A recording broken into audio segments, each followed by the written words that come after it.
Hola mis apreciados amigos y amigas, sean bienvenidos al proyecto Vive tu vida con interioridad. El programa Ilumina tu camino significa que estamos viviendo nuestra vida, que estamos aquí en la tierra y que hay unos elementos que nos ayudan a vivir mejor que otros. Hay una forma de vivir mejor que otra. Hay que vivir más y hay que vivir mejor. Si estamos aquí es para vivir en el planeta de la vida. Si tú estás aquí es porque vives. Y si vives es para vivirlo adecuadamente. No para vivir en problemas, en dificultades, en angustias, en tristezas, en escasez, en problemas. Yo no creo que esta vida sea para eso. Esta vida es para vivirla a plenitud. Pero hay unas maneras de vivirla bien y otras maneras de no hacerlo. Por eso yo les digo siempre que la mejor manera de hacerlo es viviendo la vida con interioridad. Desde el punto de vista interior, para descubrir lo que somos en realidad. Para descubrir nuestra esencia como seres humanos en relación con la naturaleza. Y uno de los puntos de eso, pues yo hablo de eso porque si fuera un científico, pues hablaría desde el punto de vista de la ciencia. Si fuese un político, hablaría desde el aspecto de la política. Si fuese un economista, hablaría desde el aspecto de la economía. Pero como soy ministro, como sé de teología, sé de espiritualidad, sé de religión, pues de eso es que hablo. O sea que yo te enfoco la vida desde ese punto de vista. Pues muy bien, al respecto, estamos viendo cómo fue que nació lo que llamamos nosotros vida religiosa, vida espiritual, de dónde nos viene la religión que practicamos, el cristianismo. Porque siempre que yo hablo de religión, pues inmediatamente a la cabeza nos viene el cristiano porque hemos nacido así. Y cuando hablo de espiritualidad, se nos viene la religión. Y a lo que yo los quiero llevar, si en algún momento dado te conectas, es que la vida espiritual, la espiritualidad en esencia, no tiene que ver nada ni con religión, ni con denominación, ni con doctrinas. La espiritualidad. Pero cuando uno ya mete en la empaqueta la espiritualidad, entonces ya le ponen un marco. Entonces ya la vuelve una religión. Pero en esencia la espiritualidad es espíritu, es respirar. Ayer hice un ejercicio en el estudio bíblico y les pregunté a las personas, ¿usted de qué vive? Cada uno que me dijera de qué vivía. El uno me dijo, bueno, yo vivo porque mi esposo trabaja, el otro no, porque yo hago esto y esto, yo vivo por esto. Todos me dijeron la actividad que hacían para vivir, para ganar dinero. Y porque casi todos dicen, yo vivo de esto para poder vivir. Entonces siempre pensamos que el vivir es lo que tú haces con el dinero. Y si no tienes dinero, no vives. Y cuando les hice la reflexión, llegamos a la conclusión de que por lo que tú vives, ponga atención, por lo único que tú vives en esta vida, la causa por la que vives, es porque tú respiras. Pero tienes que meditar eso. Tienes que pensarlo. Mentalizarlo en la mente. Tú respiras. Tú puedes dormir, quedarte quieto, inmóvil. Tú lo puedes hacer. Tú te puedes mover. Tú puedes comer. Tú puedes trabajar. Tú puedes cambiar de actividad. Pero eres un bicho raro, una cosa rara que haces así. O sea que sopla. Yo creo que los seres que no respiran como las piedras, aunque se mueven, pero no toman este aire así, les parecería raro vernos. Nomás uno ve un pez en el agua y cuando está haciendo las branquias así, Se le hace a uno raro que hagan así. ¿Ve? Pues es lo mismo que nosotros hacemos todo el tiempo. Todo el tiempo. Tú eres un balón, un globo. Un globo. Así. Te inflas y te desinflas, te inflas y te desinflas, te inflas y te desinflas, todo el tiempo.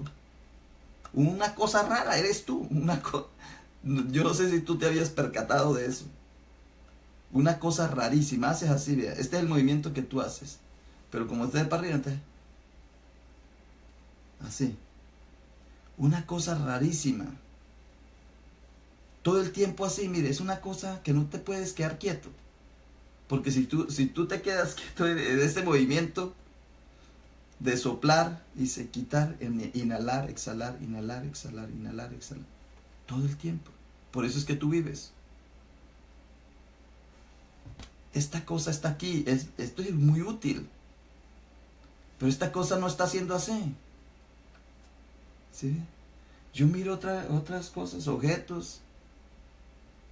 La planta, yo no me doy cuenta que hace eso. Pero tú haces todo el tiempo y tú no te das cuenta que vives porque estás tomando algo. No más eso, pero no digamos, no nos metamos en qué es lo que consumes tú, qué es lo que haces tú, qué es lo que te entra, que está ahí y que te entra y te sale, te entra y te sale, te entra y te sale. ¿Sí has visto? ¿Sí ves? Muy poquita gente piensa en esa realidad. Y en el meter y sacar, meter y sacar. Ese eres tú. Metes y sacas, metes y sacas. Todo el tiempo. Por eso es que vives. Rarísimo. Piensa un poquito. Cosa rara en ti. ¿Qué es? Así. Como una máquina. Pa, pa, pa, pa. Pues esa es la vida. Por eso el neuma es espíritu, aire, entra y sale, neuma, ruá. Es algo que tú no puedes dejar de hacer jamás. Esa es la vida espiritual. Ese es el espíritu, es lo que tú no puedes dejar de hacer. Pero cuando tú esto lo metes, lo encapsulas en algo, pues ya tú mires la cápsula y no miras la esencia. Ese es el problema, que tú ya no ves lo esencial de eso, sino que tú ves el empaque. Entonces mira la religión, mira el empaque de la religión y no mira la profundidad. Pues sucede que es entrar y salir, entrar y salir, entrar y salir, que te da vida. Eso está relacionado con el aire, porque es lo que te entra y te sale, te entra y te sale, te entra y te sale. Eso es lo que te da vida. Una cosa que hay aquí. ¿Y quién creó eso? ¿Cómo se creó? Eso que tú metes y sacas, metes y sacas. ¿Y qué es lo que te hace que tú tengas vida? ¿Dónde se creó? ¿Qué es eso? Y entonces el ser humano va pensando, y se va saliendo, dice las estrellas, todo tiene que ver. Eso, de ahí es donde parte la espiritualidad. De que tú tienes vida, que respiras, sacas, entras, sacas, entras, sacas. Y llega un momento dado en que tú comes, te alimentas, ¿ve? Ya estás haciendo la segunda. El alimento es sólido y ya líquido, agua. Ajá. Ya empieza, ya llevamos 3. Duermes, dormido. ¿Por qué duermes? Te acuestas, te levantas, te acuestas, te levantas, te acuestas, te levantas. El mismo, sacar, meter, lo mismo. Te acuestas, te levantas. Tú comes, sacas, comes, sacas, comes, sacas. Siempre dos, como 2 movimientos. Esos 2 movimientos. Entrar y salir, entrar y salir. Comes, entonces ya llevamos dormir, comer, beber agua, respirar y movimiento. Tú estás en movimiento. El presente es estar en movimiento, sonido. Todo el presente es sonido. Lo pasado es lo que ya tú tienes. Tu cuerpo es pasado, porque tú eres lo que has comido, lo que te ha alimentado, eres pasado. Luego, lo presente es lo que estás haciendo, el movimiento que estás haciendo en este momento es presente. y el futuro es la energía que vas a consumir. Entonces eres un consumidor de energía y eso está en el universo. Pues ahí es donde parte la espiritualidad. La espiritualidad en sí es eso. Es la vida tuya. Cuando yo te digo, ¿de qué vives tú? Ah, yo vivo porque soy esto, abogado, ingeniero, porque trabajo. No, ¿qué cuenta que tú vives porque trabajas? Tú trabajas para pagar el agua, que ya te están cobrando el agua, un derecho que tú tienes. Tú trabajas y te esfuerzas y te matas para la comida. Y para buscar el agua y la comida tienes que pagar taxes y tienes que carro y eso, gas y toda la comercialización. Porque como ya tú no cultivas, entonces tienes que pagar todo eso. Por eso tienes que trabajar. Te esclavizaste en algo para poder comer, tomar agua. Para poder dormir, pues te cobran la comida. O sea que de los 5 elementos fundamentales que tú tienes, ya tú pagas 4. Pagas por el sueño. Entonces, donde tú duermes tienes que pagar. Donde estés estás pagando por el sueño. Segundo, hay otros pues pagan más porque para dormir tienen que tomar pastillas, les sale más costoso. A todos nos sale costoso porque si es por los seguros que tienen, pues a todos nos sacan eso. Dormir. Comer, entonces tú ya no cultivas la comida, sino que la compras. Entonces tienes que trabajar. Tú trabajas para poder comprar la comida cuando deberías tú utilizar ese tiempo en hacer tu comida. Pero no trabajas, te explotas, te sacrificas para poder comer. Te cobran la comida. Te cobran el agua. Llevamos 3. Y te cobran el gym, el ejercicio. Donde tú te mueves te van cobrando. El carro te cobra gas. Todo movimiento está cobrando gas, el ejercicio. Y si vas al gimnasio te cobran. Te están cobrando 4 cosas que ya vives. Lo único que en este momento no te están cobrando es el aire.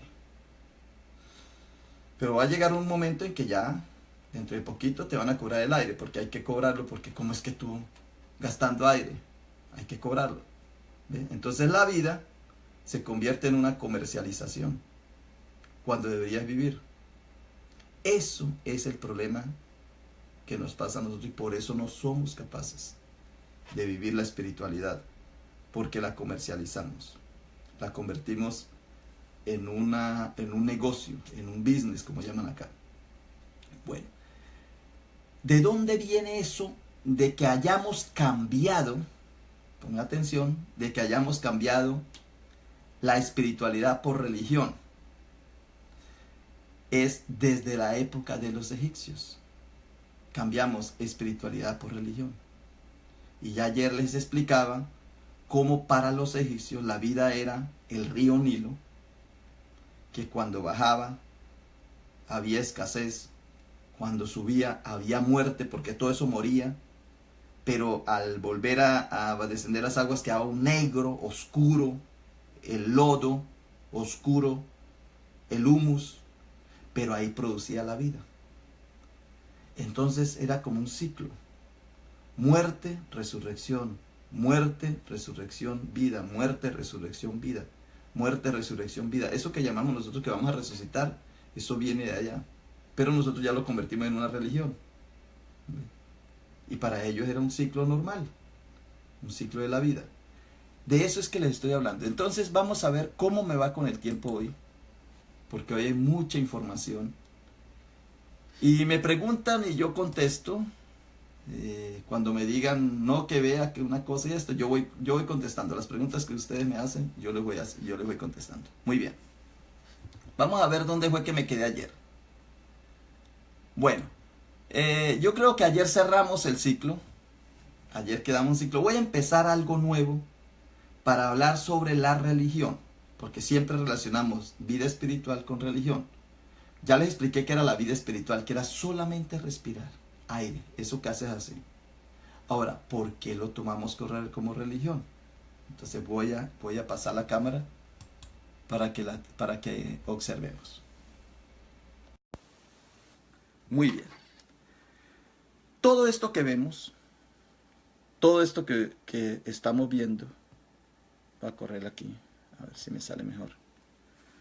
Todo esto ya son expresiones externas del religare, de la religión. Y toda religión se fundamenta o en el fakir, o en el monje, o en el yogi. toda religión, no estoy hablando de espiritualidad, porque ya les dije que era espiritualidad, pero toda religión o es fakir, o es monje, o es yogi, o tiene las tres unidas. Fakir significa aquel que cree que hay que dominar el cuerpo, que hay que someter el cuerpo. La carne es pecado. ¿Ve? Ese es el fakir y hay que dominarlo. El monje hay que dominar la voluntad, porque la voluntad siempre tiende a lo malo y entonces hay que hacer lo bueno. Entonces hasta que tú no domines la voluntad no descansas, no haces lo bueno, lo mejor.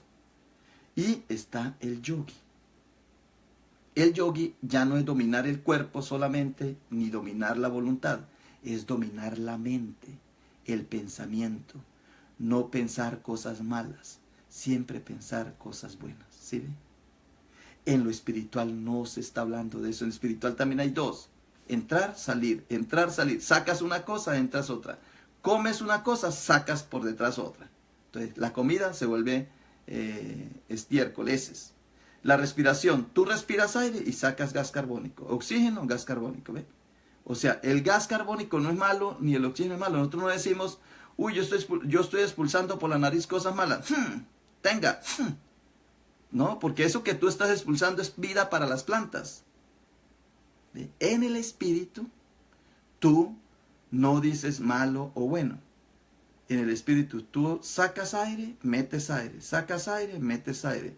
Sacas aire malo, pero que no es malo porque da vida para las plantas.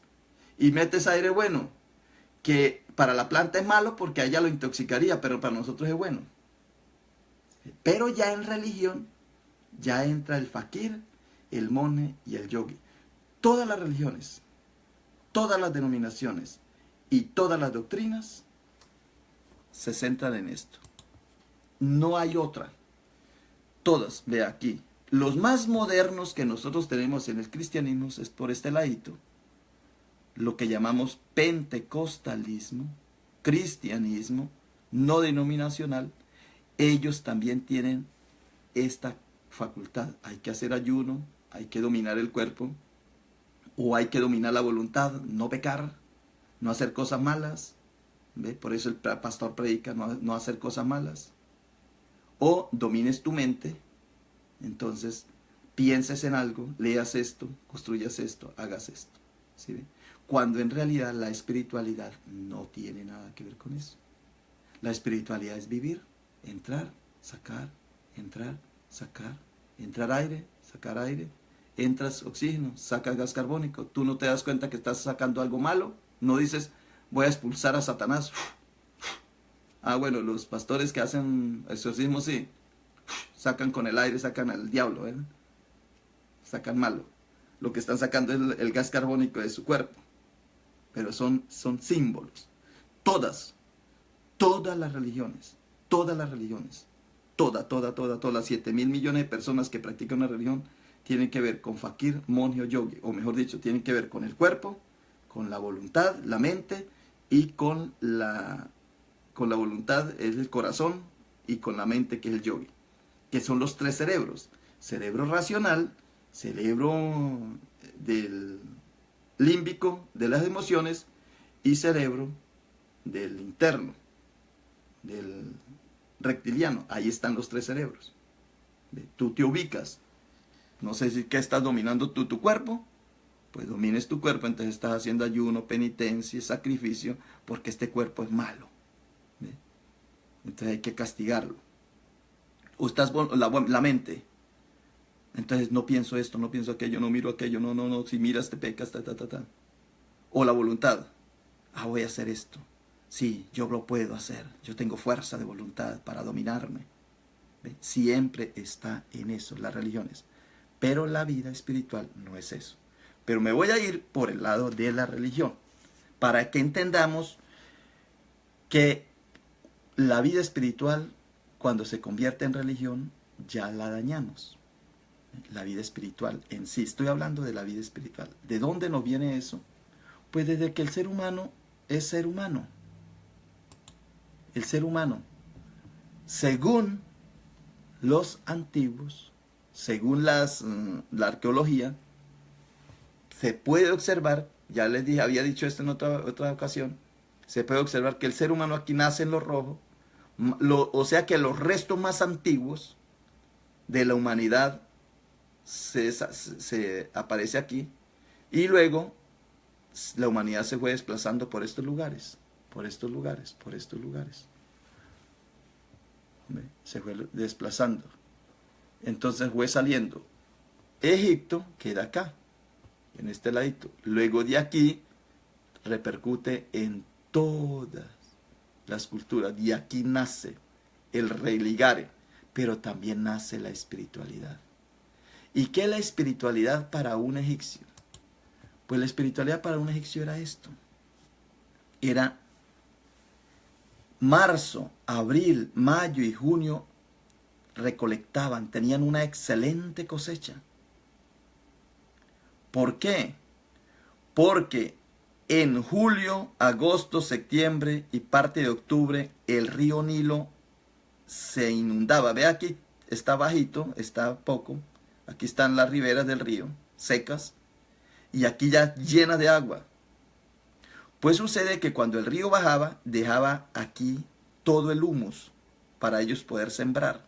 Noviembre, diciembre y enero y parte de febrero. Ellos sembraban en esta época, cosechaban de marzo a junio, y era el ciclo de la vida. Siembra, la siembra y la cosecha llaman hoy día. La siembra y la cosecha, y la gente cree que es que deme $100 y verá que Dios lo bendice con 1000, el 100 por 1 y al final la vida eterna, ¿verdad? Eso es lo que la gente cree. No, pero la siembra y la cosecha era eso. Era que en realidad ellos sembraban y cosechaban, pero de acuerdo al ciclo de la vida. No era cuando a ellos se les daba la gana de cosechar, ni cuando se les daba la gana de recolectar, ni cuando se les daba la gana de sembrar. No, es que iban con el ciclo de la vida. Así como tú respiras, metes, sacas el aire. No es porque a ti se te dé la gana de respirar o no. Es que tú lo haces porque lo haces. Lo mismo ellos era porque lo hacía, porque así era la naturaleza. Así funcionaba la naturaleza para ellos. Era un ciclo.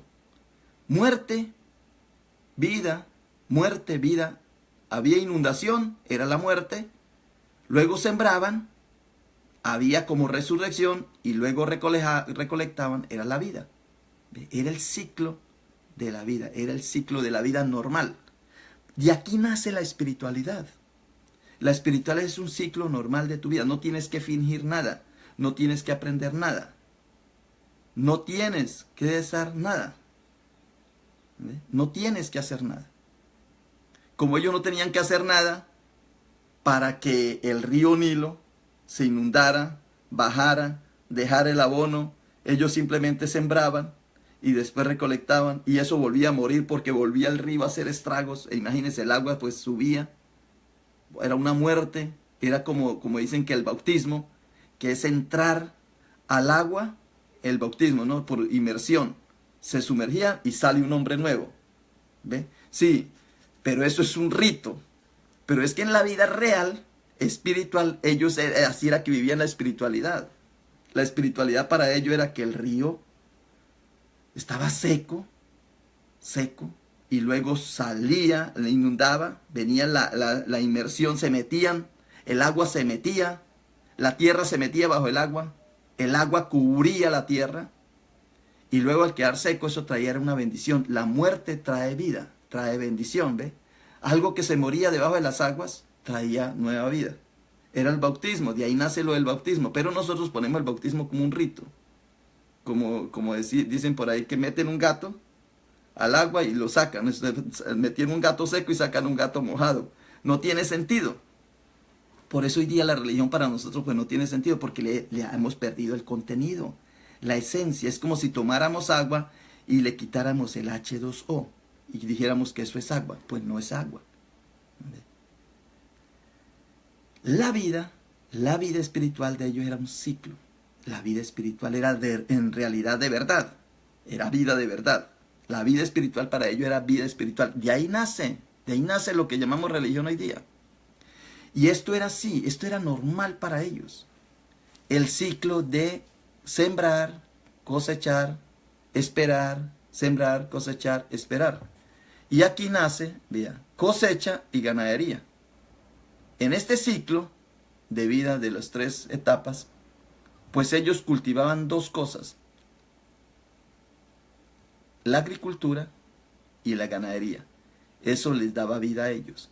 Por eso después vamos a ver a Dios representado en un báculo para la ganadería y en una hoz, como en una hoz para el trigo, para la agricultura. Pero ya eso ya es religión. ¿Ve? Lástima, porque se pierde la esencia. Se perdió esto, se perdió esta etapa normal de la vida, que aquí era el trigo, que era la ganadería, que era la vida es espiritual. Jesucristo dice, yo soy la vida. ¿Ve? La vida normal, esto. La religión es vida, es vivir. La fe es vida. Pero no sabemos eso porque la hemos convertido en un rito religioso, seco, sin sentido. Ya no tiene sentido, ya tienes otra clase mágica, rara. Entonces ellos, viviendo esta etapa, pues la tenían que representar en algo. Porque las cosas se representan o en fotografía o en escritura. ¿Ve? La Biblia se representa en escritura. En este caso se representa en gráficos. O sea, la historia se manifiesta o en gráficos, en dibujos o en escritura. La Biblia es una religión del libro, una religión que es escrita. O sea, no es, el cristianismo y el judaísmo es de escritura. Y los egipcios es de gráficos. Es diferente porque antes eran los gráficos. Como la Iglesia Católica. Me voy a meter, ya me voy a adelantar, pero eso es ya otro tema, porque se me olvida y tal vez no lo vuelva a tocar sino más adelante. Por ejemplo, la Iglesia Católica es más de gráficos, por eso es más sacramental. La Iglesia Evangélica es más de escritura, es más de predicación, de una Biblia. ¿Ve? O sea que son lo mismo, sigue sucediendo exactamente lo mismo. Muy bien. Pues sucede que para ellos habían 2 cosas: el ganado y la agricultura representada en el trigo. Entonces, este palito es el báculo, el que usa el obispo. Pero el obispo no sabe qué significaba esto. El obispo llega y la pone y entonces cree que honor, ¿no? Le da honor y gloria. Pues no, era simplemente una cosa útil para que el ganado trillara, para comer la carne, la leche, la varita, autoridad. Y este palito, la hoz, como para desgranar el trigo, era como el poder. ¿Ve? Poder, autoridad, eran los 2 símbolos del poder y la autoridad, uno para el ganado, otro para el trigo. Era lo mismo, autoridad y poder. ¿Ve? Porque con la varita conducía. Pero ahorita le decimos a los cristianos que son las ovejas. Y entonces por eso el pastor se pone una manita. Pero es que en esa época no eran ovejas. O sea, en esa época no eran los cristianos ni era la gente las ovejas. En ese momento era el de verdad el ganado y era de verdad el trigo. El ganado y el trigo. Y luego eso lo convertimos en una religión. Y entonces creen que eso nos da vida. ¿Sí? Creen que el obispo con una varita y las ovejas ahí dan vida. No, eso no es vida. Vida es esto. Bueno, vamos a mirar cosas antiguas. Por ejemplo, los egipcios tenían el arca de la alianza. Era un arca que ellos llevaban de un lado para otro, en los ritos. No sé si les parece algo que hay por ahí en un libro escrito que se llama Biblia. El arca de la alianza, la lucha del pueblo de Israel. Eso es copiado como texto literario del Antiguo Testamento. Ellos también tenían ritos. Entonces había que sacrificar la vaca, había que sacrificar la cabrita, había que sacrificar, presentaban los sacrificios, la palomita, los animalitos. No sé si se acuerdan que se dice que en el libro también de la Biblia, o sea que está en la Biblia, que los israelitas presentaban sacrificios. ¿Ve? Sí, es lo mismo, porque todo viene de allá. Tenían sacerdotes y tenían los sumos sacerdotes y eso. Se transmitían, por ejemplo, este es un Dios, ya vamos saliendo, mire, ya vamos saliendo de lo que es la vida en sí. La vida, el ganado en sí que me daba vida, el trigo que me daba vida, y ya lo vamos convirtiendo en algo religioso. Ya va saliendo, ya se va convirtiendo en símbolo. Entonces ya era representado aquí, mire, el báculo. Ya aquí ya no está la vaca de verdad para que me dé leche, para que me dé carne, que eso es espiritual, sino que ya está el símbolo. Y está el de la hoz, ya no está el trigo, sino que quedó fue el símbolo, vacío. Ya el H2O se acabó. Y se iban transmitiendo. Ya el faraón tomaba el poder de tener esa autoridad como la divina. O sea que el faraón podía tener el trigo y podía tener la vaca. ¿Ve? Cuando en realidad debería estar cultivando el trigo y criando la vaca. ¿Ve? Esa es la espiritualidad, cultivar el trigo y criar la vaca. Pero aquí ya se convirtió en un símbolo.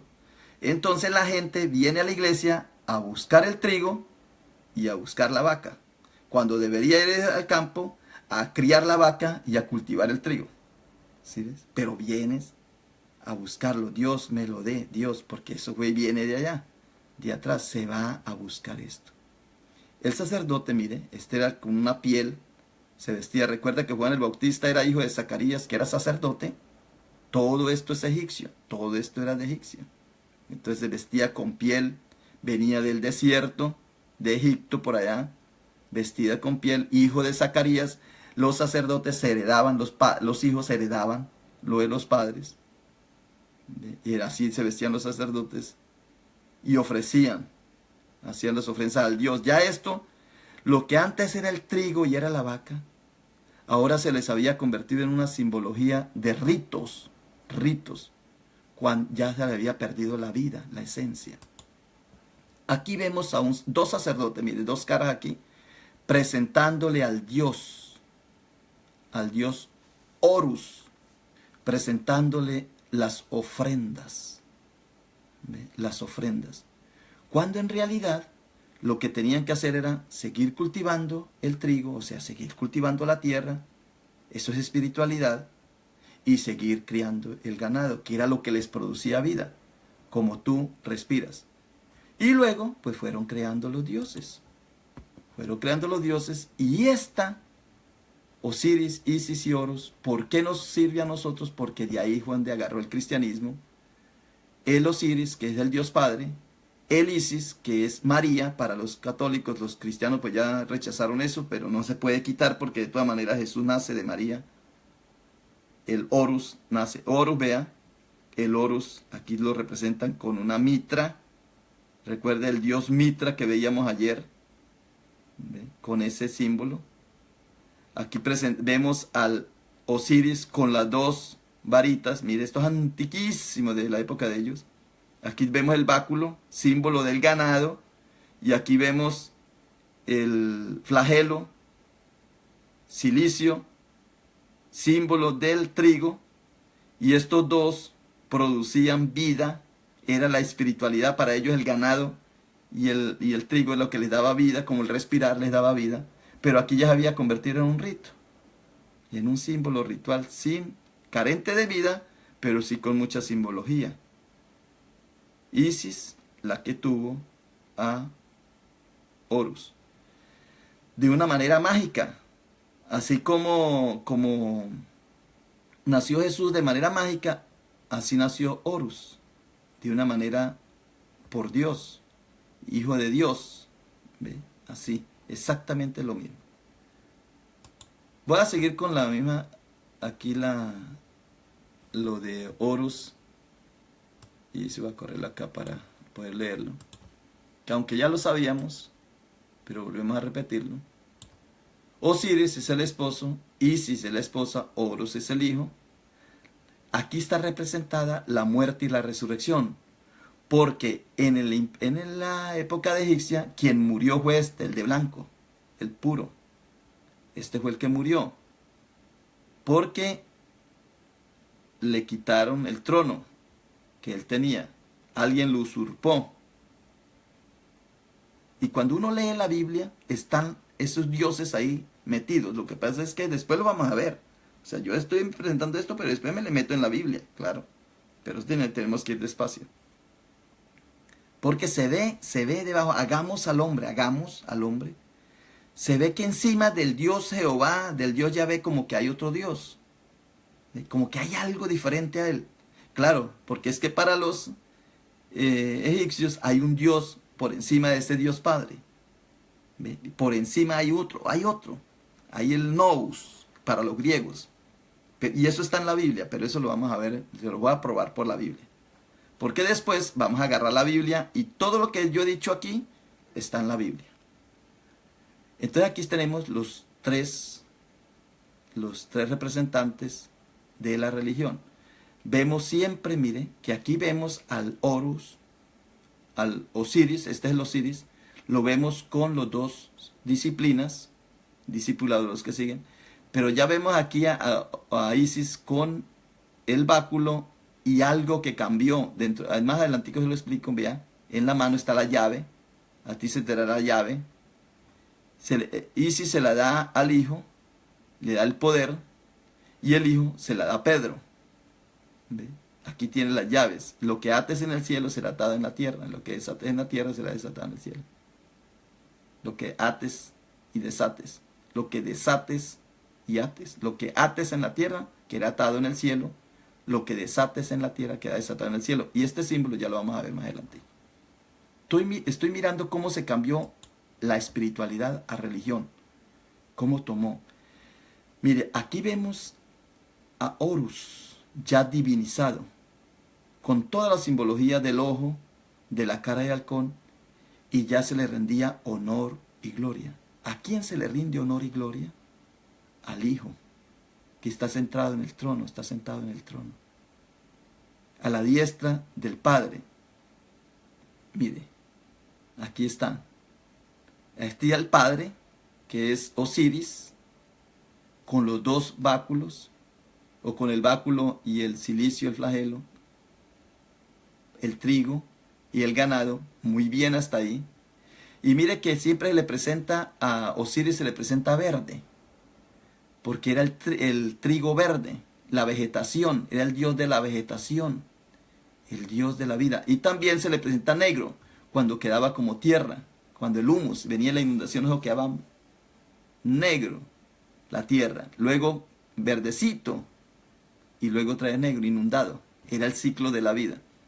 Y aquí al lado, al Hijo sentado a la diestra del Padre, vemos a Horus con el sombrero, ya que representan las tres, Bajo, Medio y Alto Egipto. Alto Egipto ya, al unir Alto y Bajo Egipto, aparecía el medio. Y en la mano tiene ya el báculo, pero ya tiene las llaves. Tiene la cruz. Para el cristiano fue donde él murió, pero aquí todavía, porque para el Egipto quien murió fue el Padre, no murió el Hijo. Y por eso en el cristianismo al principio pues peleaban por eso. Ahorita también pelean por otras cositas. Mire, aquí hay una clave bien importante. Vamos a ver. Esta era la sociedad egipcia. En la base estaban los esclavos. Los esclavos no tenían mucha información. Esto es cuestión de información. Luego seguían los campesinos. Los campesinos tenían la información de los esclavos. Pero recuerda que la jerarquía, uno en jerarquía no sabe lo que está pasando arriba de uno. De para arriba, ¿sí? Recuerden. Tú eres un empleado en la empresa, tú eres el barrendero de la empresa y tú no sabes lo que están haciendo los otros. Porque ellos están en una categoría más altica. Pero los de la categoría más altica sí saben los que están haciendo debajo. Entonces los campesinos sabían lo que hacían los esclavos, pero no sabían lo que hacían los de aquí arribita, que eran los artesanos y comerciantes. Luego los artesanos y comerciantes tenían la información de los campesinos y de los esclavos, pero no tenían la información de los soldados. Los soldados tenían la información de los artesanos y comerciantes y los campesinos. Los escribas tenían la información de los soldados, artesanos, campesinos y esclavos, para abajo, ¿ve? La clase sacerdotal, era más importante, tenían un poco más de información y el faraón la tenía toda. Pues sucede que en esta clase sacerdotal, que es aquí la de para abajo, la segunda, pues era una profesión en Egipto, era una profesión irrespetable y estable. Era muy, muy parecido como los pastores, muy parecido, como los ministros hoy día. Habían hombres y mujeres ¿Cuál era el oficio de ellos? Eran los custodios de los templos, de las estatuas y los oráculos. Porque el faraón era el representante divino, pero como no podía estar en todas partes del reino, entonces tenía sus secuaces, los que lo secundaban, eran los representantes. Los sacerdotes siempre representan a la autoridad de arriba, ¿verdad? Muy bien. Eran el máximo y figura del el pontífice, máxima figura. Era lo máximo, figuraba el pontificado. Lo llamaban Sem. Era el sumo sacerdote. Recuerden que en la Biblia también está el sumo sacerdote, traído de allá. Era gente especializada en astronomía y astrología.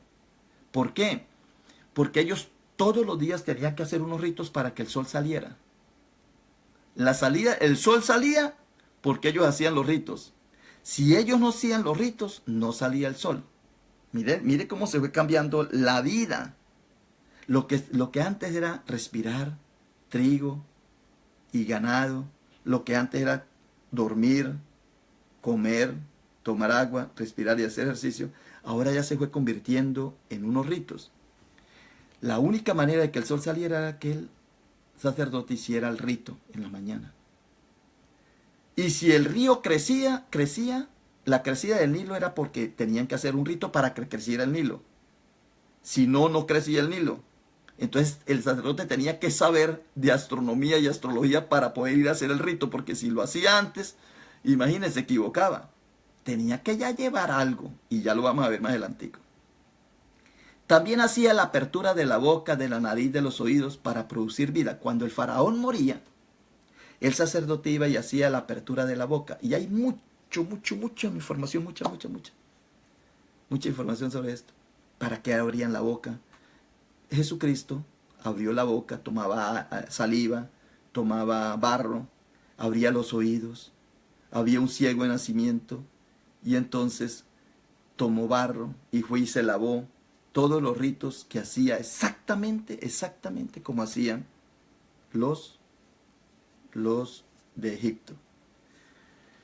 En Jerusalén, me voy a meter con esto porque tengo que hablar de los sacerdotes, para que después me entiendan lo que voy a decir adelante.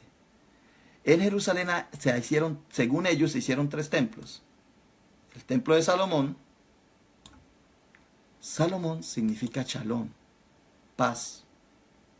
El templo de Zorobabel, estoy hablando de Jerusalén, de ese pedacito de tierra, que fue donde se narra lo de la Biblia. Y el de Herodes. Muy bien.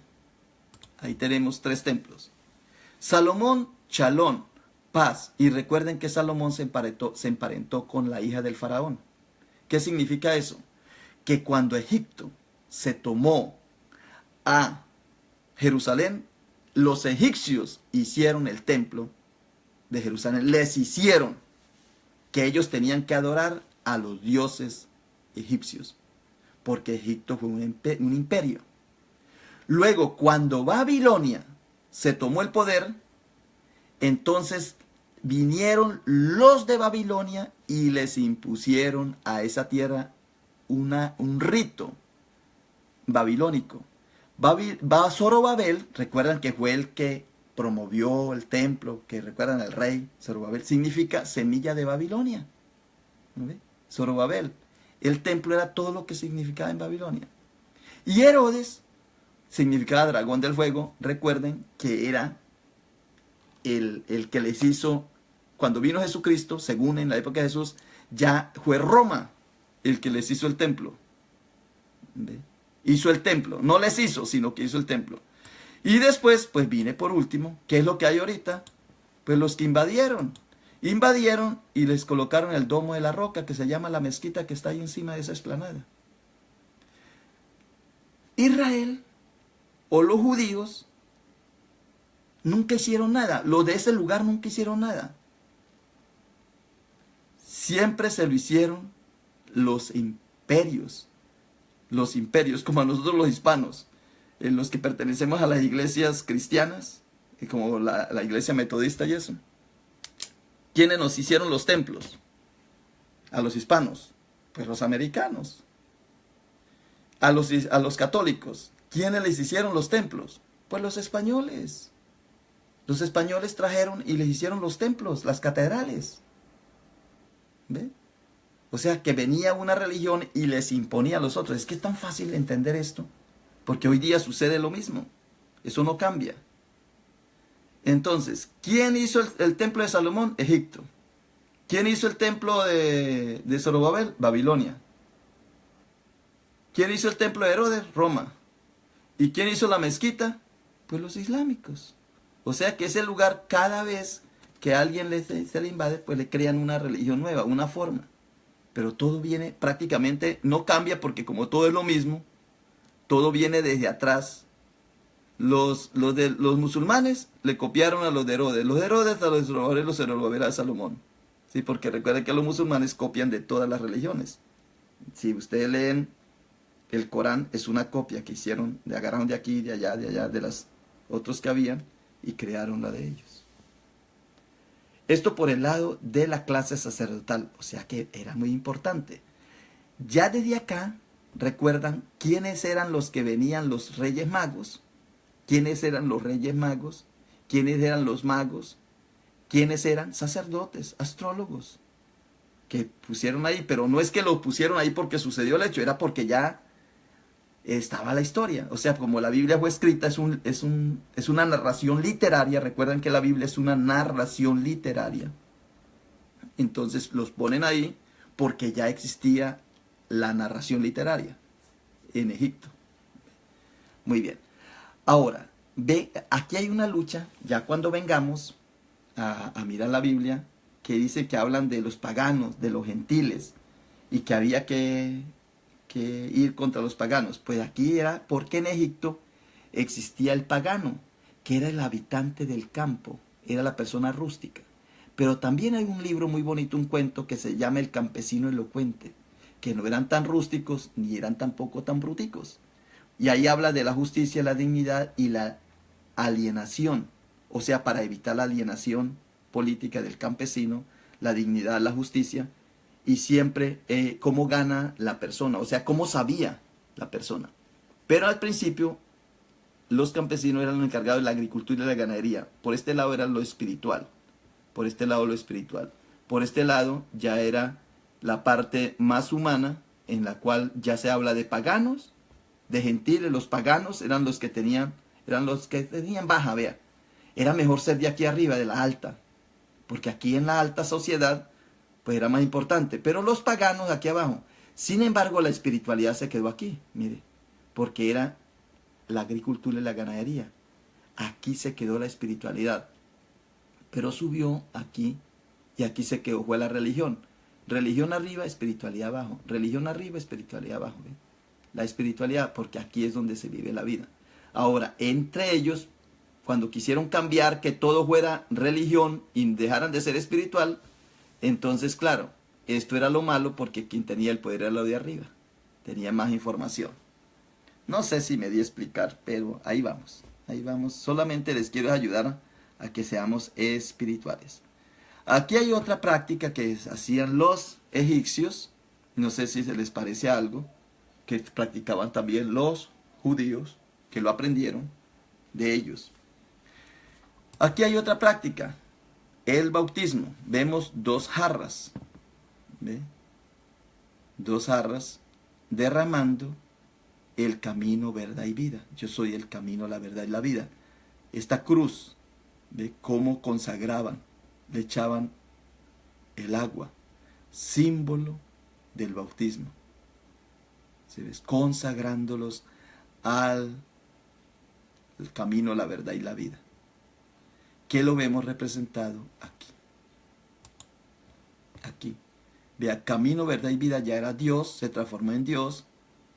Ya ese símbolo que era para decir, el símbolo de la cruz que era para decir, el río Nilo era el camino,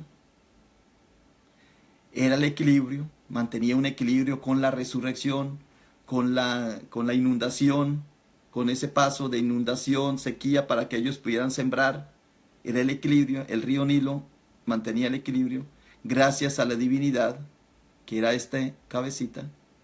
Entonces le agregaron otra, que era la divinidad. Cuando ya esto, por el solo hecho, esta cruz Cuando dicen que los fenicios crearon la cruz, la crearon como sacrificio.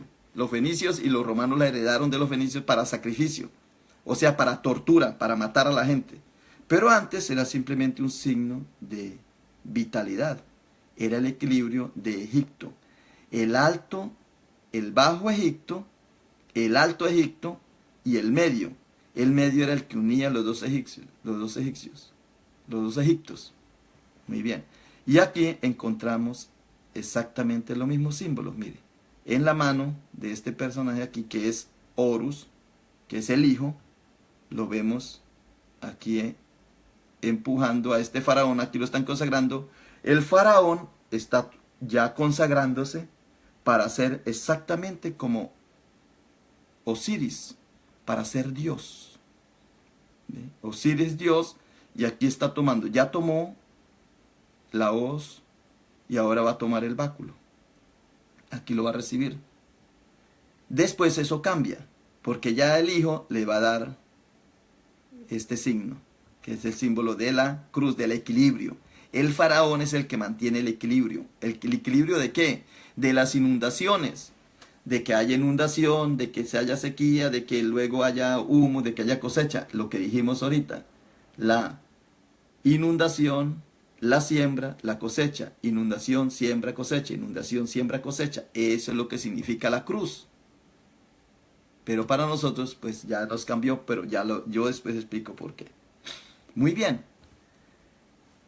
Este faraón estaba en el medio ya después del bien y del mal. Horus, hijo de Osiris, representaba el bien, el hijo. Y Anubis era el hijo de Set, el que mató a Osiris. Lo mató y entonces se convirtió en Anubis. Pero aquí lo ponen como hijo de Set, pero en sí es el mismo Set. Pero como eso va cambiando, y eso está en libros, y está en historias, y está en todas las historias, pues va cambiando. Pero aquí, para que quede más claro, es que aquí están dos hijos.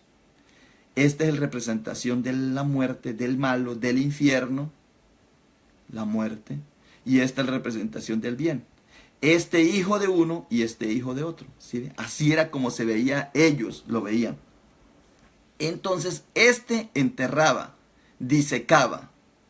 Este era el encargado de la muerte, cuando era la muerte, oscura, por eso la presentaron oscura. Y este era el símbolo de la vida, de la resurrección. El Hijo, yo soy la resurrección y la vida. ¿Cuál de los dos seguía el faraón? O seguía a Anubis o seguía a Horus. A ver, ¿con cuál seguía? Los dos querían su alma. Ya se va convirtiendo lo que antes era solamente vida. Ahora ya se va convirtiendo en religión, lamentablemente. Pero así es la vida y hay que vivirla, ¿verdad? Muy bien, mire. Ese señor Anubis es el que vemos aquí. Que cuando el faraón moría, aquí estaba Osiris, que era el dios, era el juez, el que juzgaba. Pero aquí estaban dos. Estaba, por un lado, aquí en la balanza, estaba el hijo intercediendo y estaba el malo intercediendo, o sea, acusando al pobre que traían, véanlo, aquí lo traían y sin embargo, mire, esto es maravilloso. Esta Isis que está aquí, siempre le aparece con el báculo y ya no con la hoz, ya no con el flagelo, sino con la cruz, aquí en la manita. Para decirle a que si antes de llegar acá, él se convertía, o sea, él recibía a Cristo como su Señor y su Salvador, o a Horus como su Señor y su Salvador, entonces al llegar aquí a la balanza, iba a ser mejor, iba a tener buen peso, y entonces le iba a ir bien para la vida eterna. ¿De dónde viene eso, la vida eterna? De Dios, de los egipcios. Malo no es malo, pero hay que saber de dónde viene eso. Bonito, hermoso, claro, maravilloso. Muy bien. Aquí está lo mismo. Aquí está en la balanza. Siempre llegaban y lo pesaban. Pero si vemos aquí, mire que aquí vemos son puros gorritos. gorrito, vean. Aquí vemos gorritos, ellos recibían antes, recibían el gorrito. Aquí ya vemos que cambia esta figura, mire, ya reciben en la cruz, ya reciben es a Horus, al que tiene la cruz. Unos la tienen, otros no la han recibido, mire. Estos ya están convertidos, estos no se han sido convertidos. Cuando lleguen acá y los pesen, aquí está Horus, mírelo. Aquí está ya con la mano. Bueno, aquí está Onubis, pero ya tiene en la mano la cruz también, y aquí está Horus. Y está el Tod, este es bueno porque Tod es como la justicia, recuerda que era la sabiduría, más o menos. Bueno, ahí está. Ahí lo están pesando las almas, a ver cuál va para el infierno y cuál va a resurrección eterna. Aquí vemos lo mismo, mire, son la misma figura. Aquí está Onubis, o yo lo llamo Set también, pesando. A ver, pero aquí está el ojo, mire, aquí está el hijo, que recuerda que se convirtió en el águila, el ojo, está vigilante, está vigilando. Muy bien, aquí tenemos otro acto de conversión. Mire, este es Osiris, el Padre, el Dios Padre. Este es Satanás, pero que en esa época no se llamaba Satanás, se llamaba Onubis, el acusador. Lo traía y lo acusaba. Aquí están los pecados escritos. Hay un libro de la vida donde estaba todo escrito. Pero antes, si esta persona, antes de ser acusado, había recibido a Horus como su Señor y su Salvador, estas le están predicando. Eran las sacerdotisas, recuerda. Aquí está Horus. Entonces, para decirle, mire, un momentico, Satanás, tú me acusas, tú acusas, pero no, Señor, mire, yo juro que yo levanté la mano para recibir a Cristo. Levanten la mano los que quieran recibir a Cristo como su Señor y su Salvador. Levanten la mano. Este la levantó. Ahora, ¿cómo queda Satanás? Nada. Porque lavó los vestidos. Esa es otra. La sangre. Muy bien, pero se me acabó el tiempo. Se me acabó el tiempo. Voy a dejar para mañana. Bueno, voy a hablar de esta, de la resurrección. ¿Quién era la resurrección y la vida? Cuando enterraban al faraón, venía Horus y le hacía el acto. Mira, aquí está Horus. Aquí está el malo, o sea, aquí está la muerte, símbolo de la muerte, pero aquí está la resurrección dándole vida. Le está poniendo los símbolos. Recuerden que este es Horus, que es el halcón, que es el águila, el ojo de águila. Y está aquí poniéndole vida. Le está dando la resurrección para que tenga vida eterna. Para que tenga vida eterna. Aquí está. Viene a ponérselo en la nariz para que él respire para la vida eterna. Muy bien. Voy a dejar hasta acá porque mañana voy precisamente a continuar en este lugar. Aquí exactamente donde era. Muy bien. Pues eso era lo que les quería decir en el día de hoy. Por hoy les deseo un feliz día. Ojalá les guste esto para que maduren en la fe. Yo creo que van a madurar más en la fe. El obispo Pero Rubiano Sáenz de Colombia, cuando el obispo Llano Escobar escribió algo, dijo, no, eso no se dice, es la verdad, pero no se dice porque la gente tiene fe de carbonero, no va a entender. Yo sé que estaba hablando con gente inteligente que ustedes iban a entender, y van a madurar en la fe, van a ser ahora sí cristianos de verdad, porque saben de dónde viene. Cuando uno conoce los orígenes de uno, ya uno entiende lo que es la vida espiritual. Muy bien, pues por hoy te digo, bye bye.